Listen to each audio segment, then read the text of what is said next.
Hello everyone, this is Speeding a Fence, and this is Kerbal Space Program.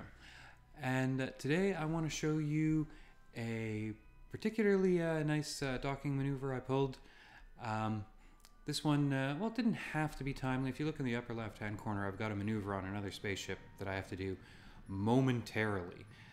But, well, I could have just put these two spacecraft here in a parking orbit and come back to them.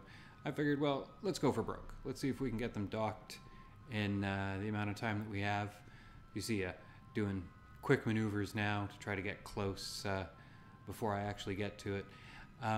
What I'm docking here, this is one of my space tugs. I'm about a month into the career mode, and these little space tugs have been making me so much money. They can't re-enter Kerbal, but they can land on both the moon and Minmus. They're about 6,000 meters DV with that nuclear engine. They're slow as all heck, but that's really not a problem for something that doesn't actually have to lift out of the atmosphere. What I am docking to is the top piece of the space station I'm putting up, and as you can see, it's still attached to the SSTO reusable rocket that I've been using.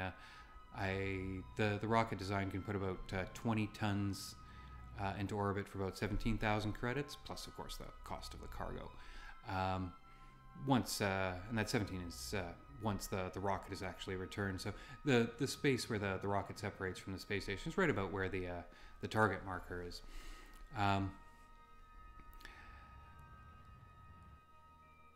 So the tug,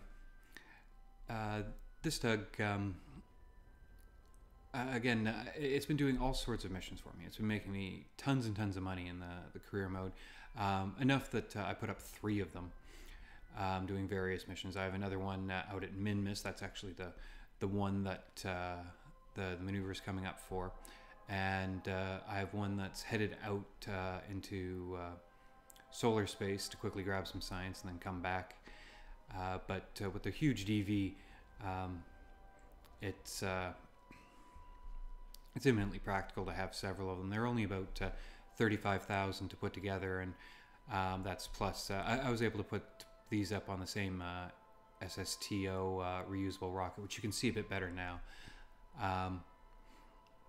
So they were about, to put them into space was about 35 plus 17, so 52 grand. And yeah, they paid for themselves several times over. Now, you can see here, I'm getting impatient. That clock's ticking down and I need to get there quickly, so engage the engine again to toss myself in, and then I'll do a retro burn here. I'll wait until I get much closer, or I guess I won't.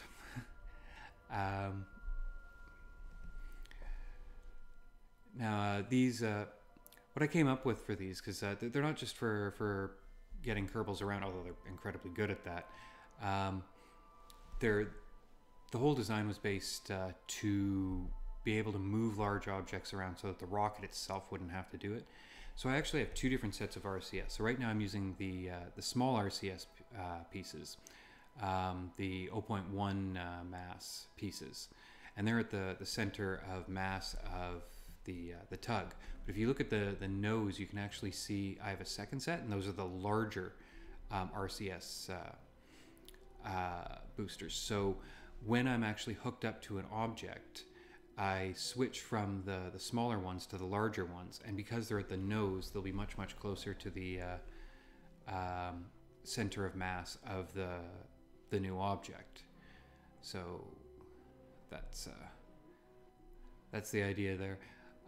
You're wondering about the red there. That's me using the red coloring on the ship. That's because I'm using the red and green lights that aircraft use to determine left from right.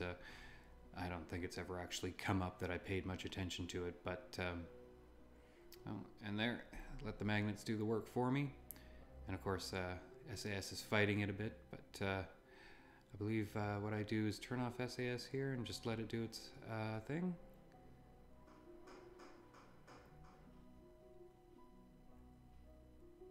There it is.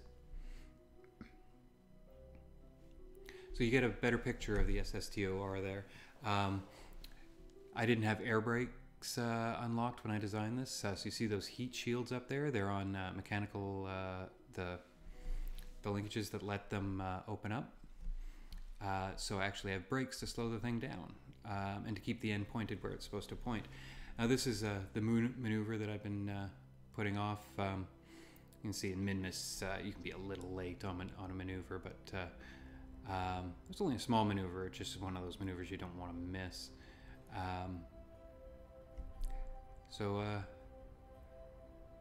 Yeah, with that maneuver complete, I think that you see what I do with my maneuvers. I'll close them just before I'm done the maneuver and then tweak them down, leaving the thing facing the same direction. Anyway, that's video for today. You guys have a good day, and I'll see you in the next one.